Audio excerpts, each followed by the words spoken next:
चलो अच्छा। आज जो है हम लोग जो अर्थशास्त्र है, जो आप लोगों को सिलेबस के अकॉर्डिंग पढ़ना है, ठीक है।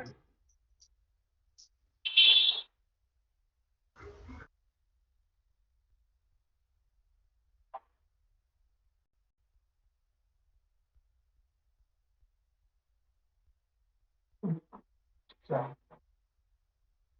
अच्छा, ठीक। देखो बच्चा, एक ग्रंथ पढ़ना है आप लोग को। 9th और 10th यूनिट में सामान्य परिचय तो पता होना ही चाहिए। साथ ही साथ जो है उसका विशिष्ट अध्ययन भी है। तो पूरा अर्थशास्त्र हमें नहीं पढ़ना है, ठीक है। एक छोटा सा चैप्टर कह सकते हैं, वो पढ़ना है, ठीक है। तो ये जो आप 9th या 10th यूनिट देखोगे तो उसमें अर्थशास्त्र आपको मिलेगा, जिसका सामान्य परिचय के साथ साथ एक टॉपिक है, एक अधिकरण आपको पढ़ना है। हाँ, रिकॉर्डिंग हो रही है। धन्यवाद। Thank you. हाँ, तो सबसे पहले बात करते हैं कि इसका क्या समय है, मतलब ये कब लिखा गया था ये ग्रंथ, ठीक है। तो समय को लेकर भी इसे बहुत ज्यादा मतलब विरोधाभास रहा है इस ग्रंथ के विषय में। 300 ईसा पूर्व, कई कई जगह आपको 400 ईसा पूर्व भी मिलेगा। तो जो बेसिकली जो माना जाता है, ठीक है, मैक्सिमम राइटर्स के अनुसार तो 300 ईसा पूर्व के आसपास जो है ये ग्रंथ के जो समय है, चाणक्य का जो समय है, ये माना जाता है, ठीक है। लेकिन तो थोड़ा समय याद रखिएगा। दूसरा जो है, इनके राइटर आपको पता ही है, कौटिल्य है। कौटिल्य का दूसरा नाम क्या है? हाँ बच्चा, कौन बताएंगे? विष्णुगुप्त। विष्णु, विष्णुगुप्ता। विष्णुगुप्त भी है और चाणक्य। चाणक्य चाणक्य। भी है। चाणक्य। चाणक्य क्यों कहते हैं? क्योंकि इनके जो पिता थे उनका नाम था चाणक्य, चाणक्य। उनके नाम से इनका नाम चाणक्य चाणक्य पड़ा। पुत्र। और कौटिल्य क्यों कहते हैं? कोटल गोत्र में जन्म हुआ। इनकी जो नीति है बहुत ही कुटिल, मतलब इनकी नीतियों को, इनको, इनके प्लान्स को, इनके उपायों को या योजनाओं को कोई भी जो है इनका कोई भी कार्ड नहीं होता था, ठीक है। सर हाँ बच्चे बोलो। सर बोलो। यहाँ पे कौटिल्य अर्थशास्त्र में पीएचडी किया है, इस ग्रुप में है, हाँ, आप देखिए। इस ग्रुप में। हमारे अच्छा, यहाँ पे अच्छा आपके क्लास यहाँ। में अच्छा अच्छा, संदीप जी। कैंडिडेट प्रेजेंट है। छत्तीसगढ़ को यार, संदीप जी, आप लोग में से कोई है इकोनॉमिक्स पे? सफिकुल। सफिकुल सर। अच्छा, वेरी गुड छत्तीसगढ़, बहुत बढ़िया। तो फिर छत्तीसगढ़, ये तो आपके लिए पूर्व परिचित ग्रंथ है और अच्छा है, सच में बहुत अच्छा ग्रंथ है। और मुझे तो ये ग्रंथ बहुत पसंद भी है, पढ़ना पढ़ाना। तो बहुत बहुत बढ़िया छत्तीसगढ़। तो टॉपिक क्या है छत्तीसगढ़ आपका? सर कौटिल्य अर्थशास्त्र में जो राजधर्म है, हाँ मतलब हाँ, उसका ऊपर। अच्छा उसके ऊपर है, वेरी गुड। तो आपने संपूर्ण कौटिल्य शास्त्र को लेके राजधर्म के विषय में बताने का रिसर्च का पर्पस है आपका, संपूर्ण जी पूरे सर। कौटिल्य शास्त्र को लेकर ना? ठीक है, वेरी गुड। हाँ सर। चलो और अच्छा है। और कोई अन्य ग्रंथ को तुलनात्मक दृष्टिकोण से भी ले रहे हैं? सर स्पेशल सर हो रेफरेंस गया कौटिल्य। उनका पीएचडी। अच्छा, हो गया। चलो बहुत बढ़िया अभी छत्तीसगढ़। अवार्ड होने वाला है नहीं, सर कुछ हाँ नहीं दिनों में। सर, हाँ। मतलब रिपोर्ट आ गया, मतलब सर ने बोला 1 वीक के अंदर कर देंगे, तो अच्छा, मैं बोला viva, sir after. Viva, viva होगा फिर तो, अब तो आपका फाइनल वाइवा। हाँ सर, फाइनल भाई मतलब मैं सोचा जाए आफ्टर नेट एग्जाम कर ले हाँ लेंगे। हाँ, नेट एग्जाम के बाद फाइनल वाइवा करा लीजिए, रिपोर्ट आ गई है तो। चलो अच्छा है, फिर तो मुझे लिंक भेजिए। ऑनलाइन होगा कि ऑफलाइन होगा वाइवा? सर हाँ एक ही एक्सपर्ट रहेगा, जब अदर्स यूनिवर्सिटी से एक एक्सपर्ट रहता है, बाकी सब हाँ। 5 एक्सपर्ट तो ऑफलाइन हम्म, रहेगा। अच्छा अच्छा अच्छा, चलिए। वीसी आ, नॉमिनी रहेगा। आपको बताइएगा फिर मुझे, ठीक है। हाँ ठीक है तो सर। चलो, समय थोड़ा ध्यान रखिएगा। और ये जो ग्रंथ है, जो मूल ग्रंथ है, और यदि इसका विभाजन क्रम देखेंगे कि इसमें क्या होता है, मतलब क्या किस तरह से डिवीजन है इस बुक्स का, ठीक है। आपने ब्रह्म सूत्र भी देखा होगा या वेदांत दर्शन भी देखा होगा, ठीक है, या फिर अन्य ग्रंथ विशेष, सबका अपना अपना जो है एक उनका जो है वर्णन करने की शैली है। उसमें अलग अलग अध्याय, कोई अध्याय लिखता है, कोई परिच्छेद लिखता है। तो उसी प्रकार से जो कौटिल्य शास्त्र है, इसमें जो विभाजन क्रम है, ठीक है, अधिकरण है, अध्याय है, अध्याय के अंतर्गत प्रकरण है, फिर प्रकरण के अंतर्गत बहुत सारे कोटेशंस आपको मिलेंगे। तो इसमें जो वर्गीकरण किया गया है, अधिकरण है, तो टोटल जो अधिकरण है 15 है। ठीक है, अध्यायों की जो संख्या है वो 150 है, ये याद रखिएगा। प्रकरण जो है टोटल 180 है। ठीक है, और जो श्लोक या पद्य के फॉर्म में जो प्राप्त होता है लगभग 6000 यहाँ पे माने गए। तो वैसे एक तो ये चीजें ध्यान रखिएगा, और इन्हीं में से आपको 15 अधिकरण में से जो प्रथम अधिकरण है, ठीक है, प्रथम अधिकरण वो आपको पढ़ना है। ठीक है, पूरा नहीं पढ़ना है। प्रथम अधिकरण का जो है जिसका नाम है विनय अधिकरण। ठीक है, विनय नाम का अधिकरण जो है वो आपको पढ़ना है। इसके अंतर्गत बहुत सारे जो है प्रकरण, बहुत सारे अध्याय आएंगे। ठीक है, तो जो नेट जैक के सिलेबस में जो लगा हुआ है वो प्रथम अधिकरण लगा है, अर्थात विनय अधिकरण।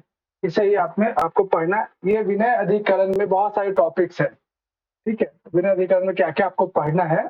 ठीक है, यहाँ पे जब कुल 15 अधिकरणों का नाम है, इसे आप क्रम के अनुसार याद रखिएगा, सीरियल वाइज जो है इसे याद रख लीजिएगा। कम से कम 1 से लेकर 10 तक तो जरूर याद रखें। ठीक है, 15 याद कर लेते तो बहुत अच्छी बात है, क्योंकि आप जानते हैं कि अरेंज फॉर्म में पूछा जा रहा है। ठीक है, तो कोशिश कीजिएगा। 15 बहुत ही सिंपल है। यानी 15 अधिकरणों का नाम क्या क्या, अध्यायों की संख्या, अध्यायों के नाम की जरूरत नहीं है। 15 अधिकरण कौन कौन से हैं, विनय अधिकरण से लेकर तंत्र युक्ति अधिकरण तक, जो टोटल 1 से लेकर 15 तक अधिकरण है, इन्हें अक्षरशः याद कर लीजिएगा। क्रम के अनुसार भंग मत कीजिएगा। ठीक है, कई बार पूछा गया पंचम अधिकरण का नाम क्या है, दूसरे अधिकरण का नाम क्या है, क्रमबद्ध तरीके से पूछा गया है। ठीक है, तो 15 के 15 अधिकरण याद कर लीजिएगा। ठीक है, बहुत ही इंपॉर्टेंट है। हाँ बच्चा, चीजें क्लियर हो रही है? कोई समस्या? बोलो बच्चा। नहीं भैया। है ना? इन 15 अधिकरणों में से जो आपको सिलेबस में लगा है वो फर्स्ट वाला लगा है, विनय अधिकरण। ठीक है, तो विनय अधिकरण की बात करते हैं तो इसमें लगभग 20 टॉपिक है। ठीक है, 20 टॉपिक आपको पढ़ना है, जिसमें विद्या कितने प्रकार का होता है। ठीक है, त्रयी वार्ता, अनुवीक्षी, दंड नीति इत्यादि क्या है, यानी नॉलेज, यानी विद्या कितने प्रकार का होता है, जो कौटिल्य शास्त्र में कितने प्रकार की विद्याओं का वर्णन है। त्रयी विद्या क्या है, वार्ता विद्या, दंड नीति या अनुवीक्षी विद्या क्या है। ठीक है, उसी प्रकार से वृद्ध सहयोग या कैसे इंद्रियों की जीत हो सकती है। अमात्य किस प्रकार के मंत्रियों को जो है नियुक्ति करनी चाहिए, नियुक्ति से पूर्व उसकी किस प्रकार से परीक्षा करना चाहिए। राजा का पुत्र कितने प्रकार का होता है। ठीक है, दूत कितने प्रकार का होता है। ठीक है, इस तरह से जो है आपको बहुत सारे टॉपिक इसमें पढ़ना है।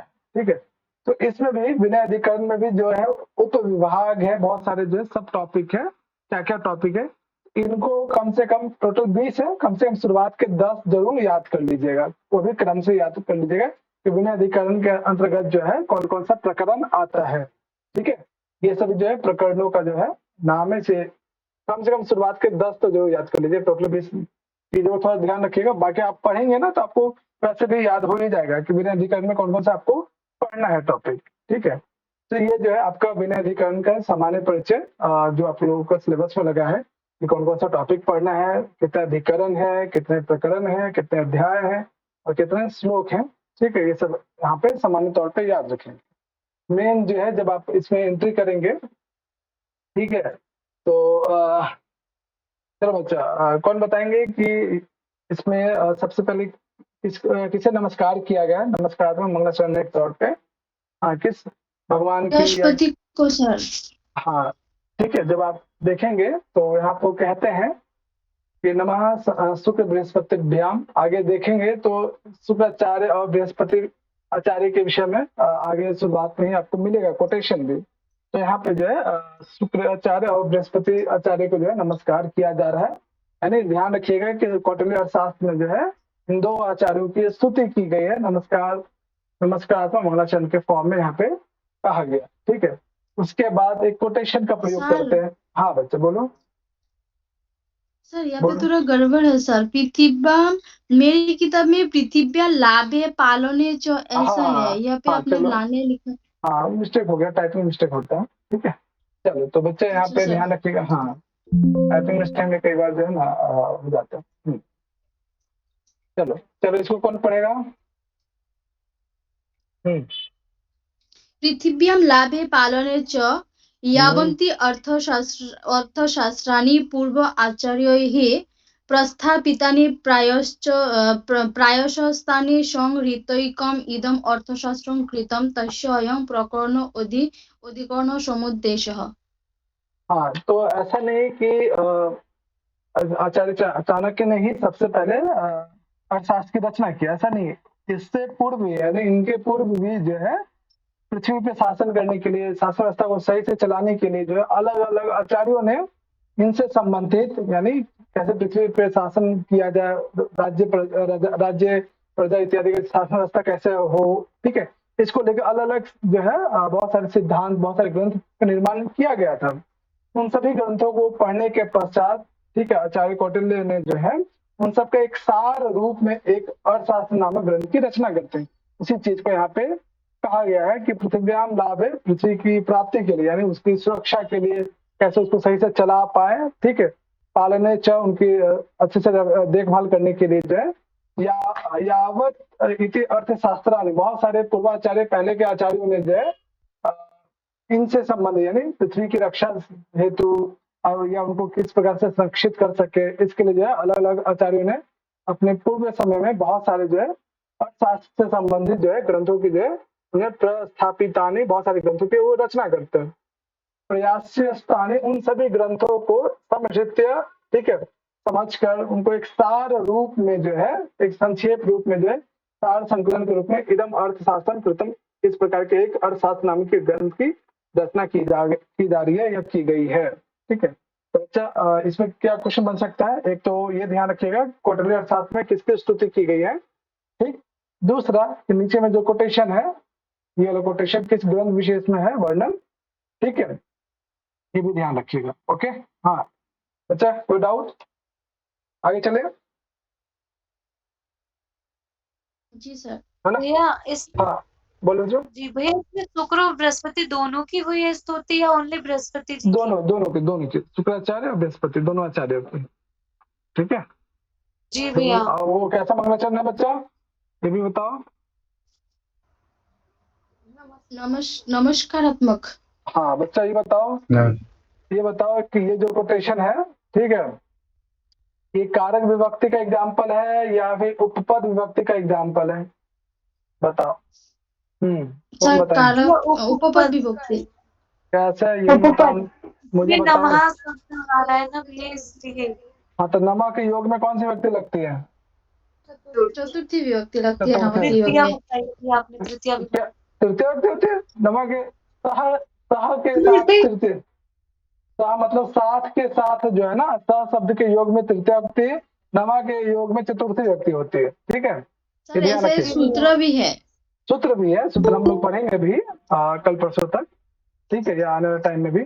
तो बच्चा लोग ये बताओ कि यहाँ पे नमा शुक्र बृहस्पति भ्याम, ये कौन सी विभक्ति में है और कौन सा वचन में है, ये भी सर, बताइए। तृतीय विभक्ति। तृतीय व्यक्ति कैसे है ये शुक्र भाई, बृहस्पति। तृतीय विभक्ति का द्विवचन है और ये है पुल्लिंग में। हाँ, द्विवचन। तो ये द्विवचन है ना बच्चा, दो लोग हैं, शुक्र और बृहस्पति, दो आचार्य द्विवचन में, और चतुर्थी व्यक्ति का द्विवचन, ध्यान रखिएगा बच्चा, नमा शब्द के योग में। और ये कौन सी विभक्ति में है? उपपद विभक्ति का एग्जाम्पल है ये, ठीक है, ध्यान रखिए, कल हम लोगों ने पढ़ा भी था। ओके, हाँ बच्चा बोलो, कुछ कह रहे हो? हम ऐसे चतुर्थी के रूप चलते हैं कि भ्याम भ्यास। बिल्कुल बिल्कुल, ठीक है। अच्छा, तो अभी हम लोगों ने देखा कि अर्थशास्त्र की रचना क्यों की गई, ठीक है, और इसमें किस आचार्य की स्तुति की गई है, ठीक है। अब यहाँ से जो है जो पहला जो टॉपिक आता है विनय अधिकरण में, जो प्रथम अधिकरण आप लोगों को पढ़ना है, उसमें विद्या समुद्देश्य की जो है ना, ये प्रथम जो है आपका प्रथम, क्या कह रहे विशाल? हाँ विशाल, है प्रथम अधिकरण है विद्या समुद्देश्य। प्रथम अधिकरण के अंतर्गत जो विनय अधिकरण है, उसका पहला टॉपिक है विद्या समुद्देश्य, यानी विद्या कितने प्रकार का होता है, अलग अलग आचार्यों ने विद्या के संदर्भ में क्या कहा है, ठीक है, इसके विषय में। और इसमें जो है लास्ट में मतलब जो प्रथम प्रकरण है उसमें जो है आणविक्षिकी को सबसे श्रेष्ठ विद्या माना गया है, ठीक है। इसी को लेकर चलो, फर्स्ट कोटेशन इला पढ़ो। हाँ हाँ पढ़ो। त्रयो वार्ता दंड नीति चेति विद्याः। चलो यहाँ पे विद्या कितने प्रकार के, नॉलेज कितने प्रकार के बताए गए हैं? 4 प्रकार का। 4 प्रकार का सर। ठीक है। अनिश्चित, त्रयी वार्ता और दंड नीति। हाँ, अनविक्षिकी, त्रयी वार्ता और दंड नीति, ये जो 4 जो है 4 ही विद्या होती है, टोटल 4 विद्या होती है। अब इस सिद्धांत तो त्रयो वार्ता लिखा है ना? अरे संधि पद इस तरह से है, ये त्रयी, ये है ये, ठीक है, ये है त्रयी, यहाँ में ई की मात्रा है। ओके, लो, हाँ क्लियर। त्रयी अलग है, त्रय अलग है। ओके, त्रय आगे हम लोग देखेंगे, त्रय क्या होता है आगे देखेंगे। देखो ये त्रय 3 वाला त्रय अलग है।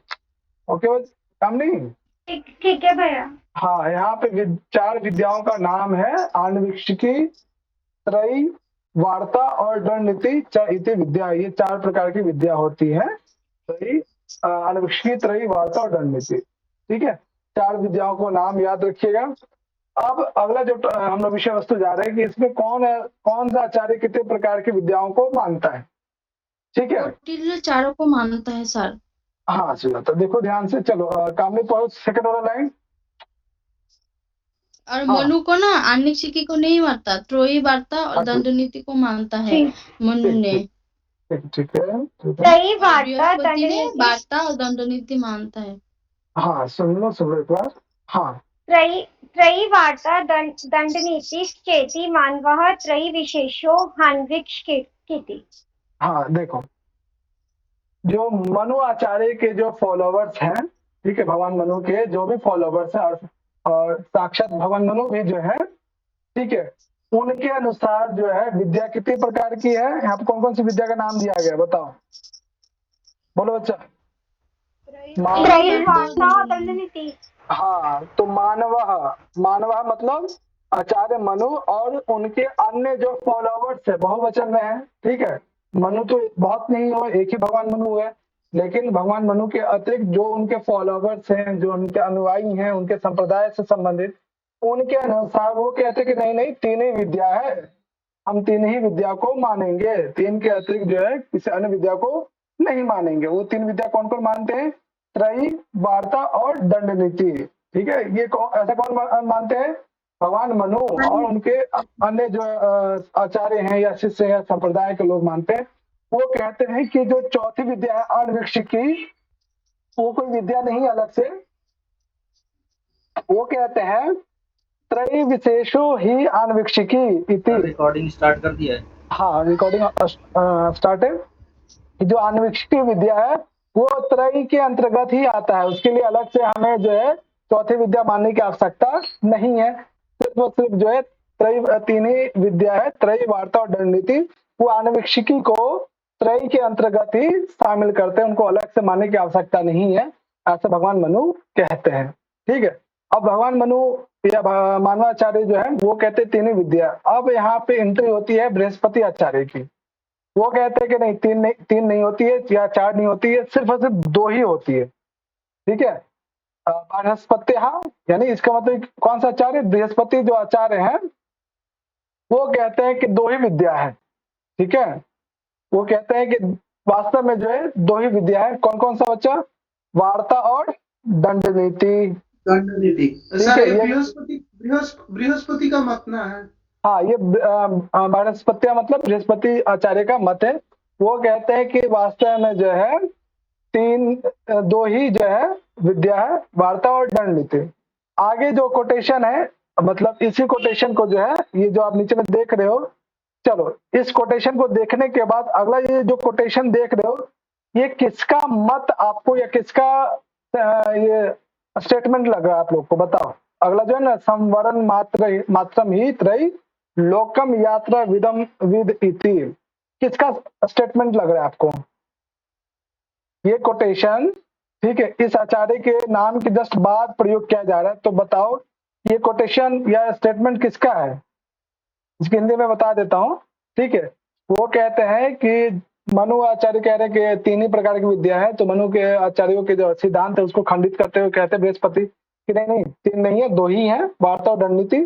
त्रयी जो है कोई विद्या नहीं है। त्रयी क्या है? केवल संवरण मात्रम, केवल जो है जीवन यापन, इस संसार में जीवन यापन करने का साधन है, वो कोई विद्या इत्यादि नहीं है।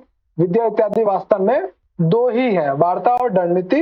ये त्रयी नामक कोई जो विद्या है वो वास्तव में विद्या नहीं, वो जीवन में कैसे हम अपने आप को सही से चला पाए, वो जीवन चलाने का या जीवनोपार्जन का एक साधन है, कोई विद्या इत्यादि नहीं है, वो कहते हैं। तो बताओ बच्चा, ये जो स्टेटमेंट है संवरण मात्रम ही त्रयी लोकम यत्र विदम इति, ये किसका स्टेटमेंट है इस कोटेशन के अकॉर्डिंग? बृहस्पति की बृहस्पति जी का है। हाँ, ध्यान रखना बच्चा, कई बार क्या है कि हम लोग तो स्टार्टिंग में ये देख के चले जाते हैं, अच्छा ये मनो आचार्य ने तो ये इतना बोला, ठीक है, या फिर बृहस्पति आचार्य ने इतना कहा, ठीक है।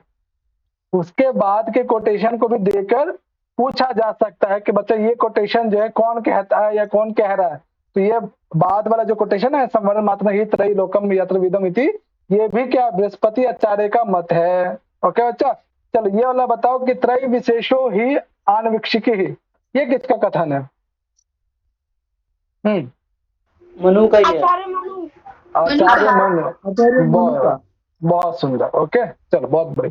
अब आगे आते हैं यहाँ पे कि नीचे अगला जो है कोटेशन देखो, प्रभात बाबू पढ़ो इसको, फोर्थ वाला। पढ़ो ध्यान से। दंड नीति रेक विद्ये विद्योषणा तस्य ही सर्व विद्यारंभ प्रतिबंध इति। देखो अब यहाँ पे कह रहे हैं दंड नीति एक विद्या इति औष्णस। औष्णस आचार्य किसको कहते हैं? इनका शुक्राचार्य को। हाँ ठीक है बच्चा, ध्यान रखिएगा। शुक्राचार्य का एकमात्र दंड नीति एकमात्र विद्या है। हाँ वो कहते हैं शुक्राचार्य आचार्य के देखो भैया, हम 2, 3 या 4 में नहीं पढ़े, सिर्फ एक ही जो है विद्या है। वो कौन है? मुख्य विद्या, एक ही विद्या दंड नीति, इसके अतिरिक्त कोई भी विद्या नहीं है। ओके चलो, अब इसी चीज को अगला जो कोटेशन है, ठीक है, तस्याम ही सर्व विद्या आरंभ प्रतिबद्धा, क्या मतलब है? मैं बताऊं? सर हाँ, जो बोलो। विद्या है सर, इसी विद्या में ये है। हाँ बोलो बोलो। सर यहाँ पे बोला गया है कि दंडनीति जो विद्या है ना, उस दंडनीति विद्या में बाकी सारे विद्या इंक्लूड है, मतलब। हाँ ठीक है, सभी विद्याएं जो है, जो भी आपने सुना त्रयी वार्ता या अन्य, सब इसी विद्या के अंतर्गत आता है। अलग से कोई विद्या ग्रहण करने की या अलग से कोई विद्या मानने की आवश्यकता नहीं है। तस्याम ही सर्व विद्या। तो बच्चा लोग, तस्याम पद से क्या तात्पर्य, किसके लिए प्रयोग किया जा रहा है यहाँ पे, और ये कथन किसका है? ये तो शुक्राचार्य जो का तस्याम मतलब दंड। तस्याम, हाँ तस्याम ही सर्व विद्या आरंभ प्रतिबद्धा। हाँ तो तस्याम पद किसके लिए है? तस्याम मतलब सर ऊपर में जो बोला गया है ना, जैसे मनु है, बृहस्पति है, दंड नीति के लिए होगा। दंड नीति में तस्याम दंड नीति में सर्व विद्या मतलब ऊपर का सब विद्या। हाँ दंड नीति में ही सभी विद्या आरंभ, सभी विद्या उसी में है, उसी का सबका कारण क्या है? दंड नीति ही है। ठीक है, इस तरह से यह सबका स्थान दंड नीति या सब उसी में निहित है। तो तस्याम पद दंड नीति में, ठीक है, दंड नीति के लिए प्रयोग किया गया। और ये कथन किसका है? ये कथन शुक्राचार्य का दूसरा नाम शुक्राचार्य औष्णस। ठीक है, तो बच्चा लोग अभी हमने सीखा कि 3 विद्या कौन मानता है, 2 विद्या कौन मानता है और 1 विद्या कौन मानता है। अब एग्जाम में तो आपको कंफ्यूजन हो जाएगा कि 3 वाले कौन है, 2 वाले कौन है? ठीक है सर, अभी याद हो गया सर। अभी तो याद हो गया। अब कैसे इसको आप हमेशा के लिए याद रखोगे? ठीक है, तो जैसे एक और पढ़ लीजिए, एक ट्रिक बताऊंगा, याद रहेगा आप लोग को। ठीक है, अब यहाँ पे एंट्री आती है, मतलब जब कौटिल्याचार्य ने सबके मत को पढ़ा तो उन्होंने अपना भी मत एक कहते हैं कि नहीं देखो, ना 3 है, ना 2 है, ना कोई 1 है, विद्या वास्तव में 4 है। ठीक है, तो कौटिल्याचार्य अपना मत प्रस्तुत करते हैं कि चतस्र एव विद्या इति कौटिल्य। वो कहते हैं कौटिल्याचार्य कि वास्तव में विद्या जो है 4 है, 4 के अतिरिक्त नहीं है। वैसे अलग पुराणों में या फिर सबर स्वामी ने तो 14 विद्याओं की बात करते हैं, जिसकी चर्चा आपको नैषधीय चरितम में भी मिलेगा। ठीक है, तो कौटिल्य आचार्य जो है 4 विद्या मानते हैं। चतस्र शब्द से क्या तात्पर्य बच्चा? कौन कौन सी विद्या इसमें आएगी? चार। कौन कौन नाम बताओ? अनिश्चित त्रयी वार्ता दंड नीति। अनिश्चित त्रयी वार्ता दंड नीति। वेरी गुड, ठीक है। चलो बच्चा, अब यहाँ पे जो कुछ भी अब यहाँ पे कौटिल्य जी का नाम आ गया, ठीक है। तो ये बताओ, कौटिल्य जी ने कहा कि 4 विद्या ही है, ठीक है। उसके बाद के जो कोटेशन है, किनका मत है ये सब, यहाँ से लेके यहाँ तक जो आप कुछ देख रहे हो, किसका मत होगा ये सारा चीज? सर कौटिल्य का है। और सारा मत जो यहाँ पे देख रहे हो ना, वो सब कौटिल्य का ही है। अब ये कहते हैं कि चलो ठीक है, मैंने बताया कि जो है 4 प्रकार की ही विद्या होती है। अब चारों विद्याओं के बारे में बारी बारी से एक एक लक्षण देंगे। अब क्या क्या देते हैं, चलिए दूसरा छपिकुल पढ़ो इसको। हाँ छपिकुल पढ़ो दूसरा लाइन। संख्यम जोगो लोकायतम च इत्यादि अनिश्चिति। मतलब संख्य जोग लोकायत, ये 3 को मतलब अनिश्चिति विद्या कहते हैं। सांख्य, योग और लोकायत, ये जो 3 दर्शन है। लोकायत दर्शन किसको कहते हैं बच्चा? चार्वाक दर्शन कहते हैं लोकायत। यानी लोक से इतर सामान्य जनरल से बिल्कुल अलग, लोक से इतर चार्वाक दर्शन को कहते हैं, ठीक है। पढ़ेंगे या फिर सामान्य तौर पर आपने पढ़ा भी होगा। तो कौटिल्य आचार्य कहते हैं कि आनुष्ठिक विद्या के अंतर्गत क्या क्या आता है? सांख्य, योग और चार्वाक या लोकायत दर्शन से संबंधित जो ज्ञान है, जो विद्या है, वो आनुष्ठिक विद्या है। बच्चा कोई कंफ्यूजन? तो ये किसका मत हो गया? ये कौटिल्य आचार्य का मत है, ओके। कौटिल्य का। अब इन्होंने आनुष्ठिक विद्या के बारे में बता दिया। अब आगे देखिए वो क्या कहते हैं। धर्म अधर्म त्रयाणाम, ठीक है। धर्म और अधर्म संबंधी जो विषय वस्तु है, जिस विद्या से आप धर्म और अधर्म का ज्ञान प्राप्त करते हैं, ये किसके अंतर्गत आता है? त्रयी के अंतर्गत आता है, ठीक है। त्रयाम यानी त्रयी के अंतर्गत। जब संधि विच्छेद करेंगे, अर्थ अनर्थो वार्तायाम, वार्ता नामक विद्या में अर्थ अनर्थ के विषय में पता चलता है। नय उपनयो दंड नित्याम। चलो बच्चा, एक नया शब्द है नय और अपने, क्या मतलब क्या बताएंगे सर? जो हम लोग जो न्याय बोलते और जो विचार व्यवस्था है, मतलब जो ब्राह्मण लोग जो उपनय संस्कार करते हैं, उस उपनय है क्या यहाँ पे? नहीं सर जो न्याय बोलते जो विचार व्यवस्था है ना, ये है ना। हाँ, और दंड नीति के अंतर्गत क्या है कि सुशासन और दुशासन, यानी राज्य संबंधित चीजों का, ठीक है, कैसे नियंत्रित किया जाए, ठीक है। तो नए और उपनय संबंधित सिद्धांतों का जो वर्णन है कि किसी भी प्रकार के शासन या प्रशासन को चलाने के लिए किस प्रकार के सिद्धांतों को जो है, उन सिद्धांतों को किस प्रकार से चलाया जाए या संचालित किया जाए, वो दंड नीति जो है फाइनल करता है। दंड नीति में नए और उपनय के अंतर्गत जो है, ये दोनों जो है दंड नीति के अंतर्गत आता है। अर्थ अनर्थ जो है वार्ता के अंतर्गत, धर्म अधर्म त्रयी के अंतर्गत, और सांख्य, योग और लोकायत दर्शन से संबंधित जो ज्ञान है वो आनुष्ठिक विद्या के अंतर्गत आता है। हाँ अच्छा, यहाँ तक कोई समस्या आप लोग को? दंड नीति वाला एक बार बोल देंगे। दंड नीति के अंतर्गत शासन और कुशासन, यानी शासन संबंधित चीजों का वर्णन है। विचार, सुविचार, कुविचारों का वर्णन है, ठीक है। उन पर कैसे नियंत्रित किया जाए, उनका वर्णन इसमें प्राप्त होता है या उनका ज्ञान इसमें मिलता है। हाँ बच्चा,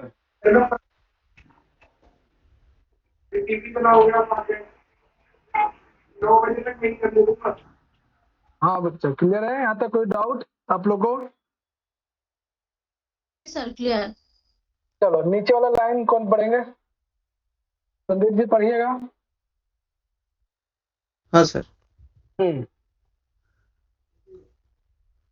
वला वला वले चेतांसा हेतु भी अन्निक्षीण मन अन्निक्षिकी लोकोपकरति व्यासने अनुभूयते भूदये च बुद्धिं वस्थापयन्ति प्रज्ञा वाक्य क्रिया वंशारम्भं च करोति। प्रदीप सर्वविद्या बस इसको अभी बाद में बोल लीजिए। चलो अच्छा, ये जो है कौटिल्य आचार्य जो है 4 विद्या तो मानते हैं, लेकिन इन चारों विद्याओं में से उनका जो सबसे फेवरेट विद्या है, मतलब इस कोटेशन से मुझे ऐसा प्रतीत होता है, आप लोगों को पता चलेगा, ठीक है, वो सबसे ज्यादा इंपॉर्टेंट आण्विकीय विद्या को बताते हैं। ठीक है, मतलब इस कोटेशन से आगे जो कोटेशन है नीचे वाला वो भी उससे पता चल जाएगा। तो ये कह रहे हैं कि आण्विकी जो विद्या है वो क्या करती है, लोकस्य उपकरोति। उपकरोति का मतलब क्या बच्चा? उपकरोति का उपकार करता है, लोगों को उपकार करता है। संसार का जो है, हाँ, यानी आण्विकीय विद्या जो है बल अबले, प्रधान और अप्रधान रूप से, मुख्य और गौण रूप से, दोनों प्रकार से आण्विकीय विद्या जो है संसार का उपकार करती है। जिसे भी जो है, जैसे आपके पास यदि सांख्य दर्शन का, योग दर्शन का, चाणक्य दर्शन का ज्ञान होगा तो आप संसार के लिए जो है उपकार ही करेंगे। ठीक है, आगे पहला आण्विकीय विद्या से क्या क्या प्राप्त हो सकता है, ठीक है, लोकस्य उपकरोति, लोक संसार का उपकार। व्यसन अभ्युदय च, व्यसन क्या होता है बच्चा? व्यसन किसको कहते हैं? व्यसन मतलब सर जो हम लोग का खराब ये होता है, खराब विपद कह सकते हैं, मतलब आपद जिसको कहते हैं। हाँ, जो आपके बुरे विचार हैं, ठीक है, ठीक है, उनको क्या करते, दूर करते हैं। और बुद्धिम अवस्थापयति, और यानी जो भी बुरे विचार इत्यादि से बुद्धि इत्यादि के द्वारा, ज्ञान इत्यादि के द्वारा जो है इसको दूर करती है। ठीक है, यदि आपके पास आण्विकीय विद्या को अच्छे से नॉलेज है तो आपके जो भी बुरे विचार हैं, ठीक है, या बुरे कर्म हैं, उन सबको आपके बुद्धि इत्यादि जो है अच्छे से समझ कर उसका क्या करे, अभ्युदय अर्थात उसका नाश करेगी या उसे दूर करेगी। और साथ ही साथ प्रज्ञा वाक्य क्रिया वसारध्य क्या करोते। प्रज्ञा मतलब, प्रज्ञा क्या कहते हैं? ज्ञान सर, ज्ञान बुद्धि को कहते हैं प्रज्ञा, बुद्धि को, ज्ञान को, ठीक है, ठीक है। वाक्य क्रिया एक कुछ है इसमें, हाँ, वाक्य क्रिया वैशारध्य, ठीक है, इसमें थोड़ा स्पेलिंग मिस्टेक हो गया। और यदि आप आण्विकीय विद्या को अच्छे से जानते हैं तो वाक्य क्रिया वैशारध्य है, इसका मतलब है कि आप लोगों से अच्छे से व्यवहार कर पाएंगे, अच्छे से उनसे जो है वाणी में आपको बहुत ज्यादा जो है सक्षम प्राप्त हो पाएगा। एक जो है वाक्य क्रिया, यानी कि दो लोगों के मध्य में या फिर कैसे आपस में बातचीत कर सके, वार्तालाप कैसे करें, इसकी जो समझ है, इसकी जो बुद्धि है, इसका जो ज्ञान है, ये आण्विकीय विद्या जो है कराती है। यानी आण्विकीय विद्या के द्वारा लोक संसार का उपकार होता है, जो भी आपके बुरे विचार है वो दूर होती है, आपकी जो ज्ञान का जो स्तर है उसमें वृद्धि होती है, साथ ही साथ आप लोगों के बीच कैसे व्यवहार करना चाहिए इसका भी ज्ञान जो है आण्विकीय विद्या के माध्यम से गौण रूप से भी और प्रत्यक्ष रूप से दोनों प्रकार से हम लोगों को होता है या प्राप्त होता है। ये कथन किसका है बच्चा? ये कौन कह रहे हैं इस बात को? आण्विकीय विद्या के विषय में कौन कह? कौटिल्य जी सर। हाँ, ये कथन, हाँ, बहुत अच्छे, कौटिल्य आचार्य ऐसा कहते हैं। अब कौटिल्य आचार्य एक कोटेशन का प्रयोग करते हैं, ठीक है, और ठीक है, पढ़ना इसको, नीचे वाला लास्ट में कोटेशन।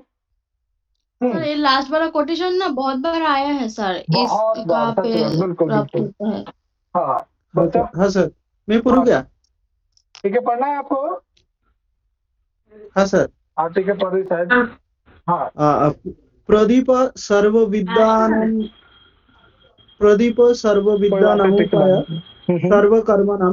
सर्वकर्मणां आश्रय सर्वधर्माणां शाश्वत आण्विकीय मता। हाँ, देखो क्या है, कई बार ये कोटेशन जो है पूछा गया है, ठीक है, ये कोटेशन दे दिया गया, पूछा गया किस ग्रंथ में है या ये किसका मत है, या फिर ये किस विद्या के विषय में कहा जाएगा। प्रदीपा सर्व विद्यानाम उपाय सर्व कर्मणानाम आश्रय सर्व धर्मानाम शाश्वतम आवीक्षिकी मता।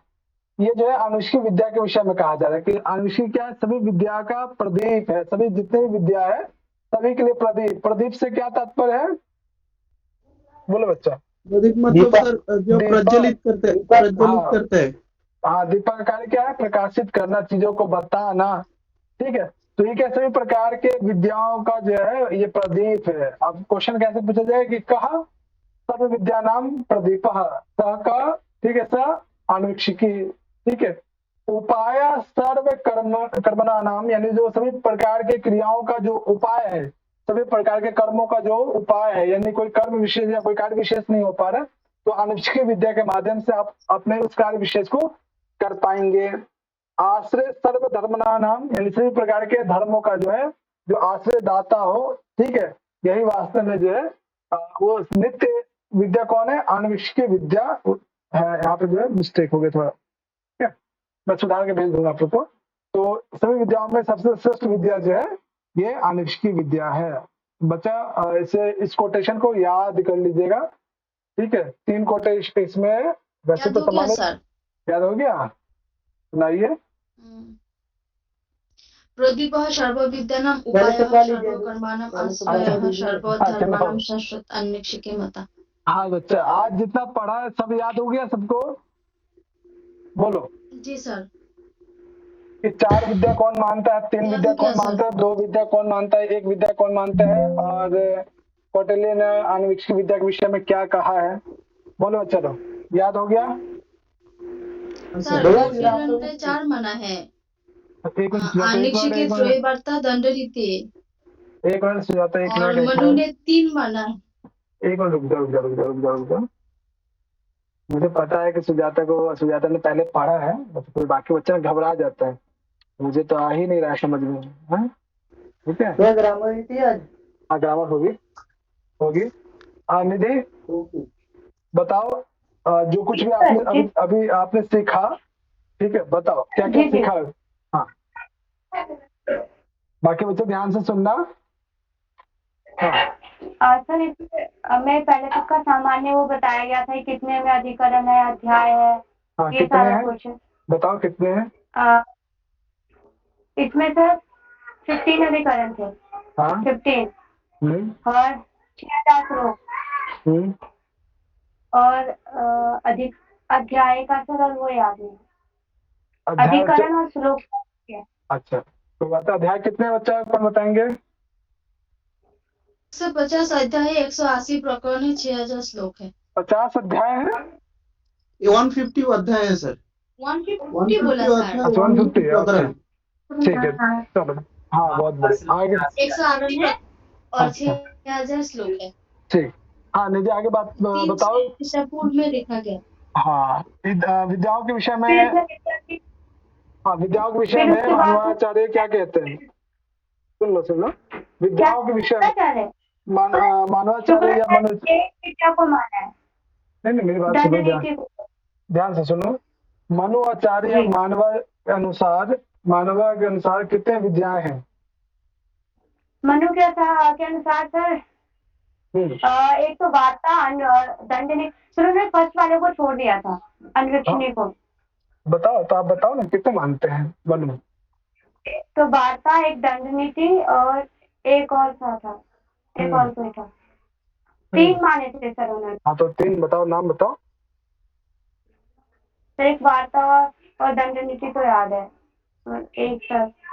हाँ कामनी, मनुआचार्य कितने प्रकार की विद्या को मानते हैं। कामनी भैया मुझे 2 ही याद है, वार्ता दंडनीति और एक अन्वीक्षिकी है, वो नहीं मानते हैं मानवाचार्य। मानवाचार्य कितने मानते हैं। हाँ बताओ। 3 मानते हैं, त्रयी वार्ता दंडनीति। हाँ कामनी निधि ध्यान रखिएगा कि मनुआचार्य 3 ही मानते हैं, ठीक है। वो जो है त्रयी के अंतर्गत जो है अन्वीक्षिकी को ग्रहण करते हैं, ठीक है। चलो सर मैं एक बार बताऊं। हाँ बताइए संदीप जी। कौटिल्य 4 माना है, अन्वीक्षिकी त्रयी वार्ता दंडनीति, मनु 3 त्रयी वार्ता दंडनीति, बृहस्पति 2 वार्ता और दंडनीति, शुक्राचार्य 1 सिर्फ दंडनीति।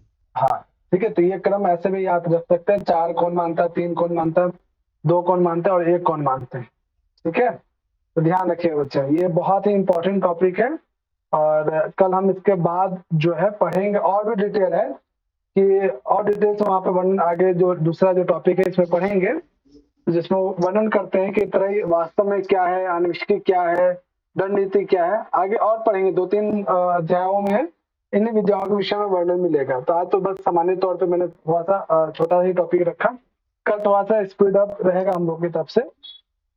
थोड़ा सा जो है आप लोग रीड आउट करके भी आइएगा, और जो आपने आज पढ़ा है, सीखा है, याद किया है, या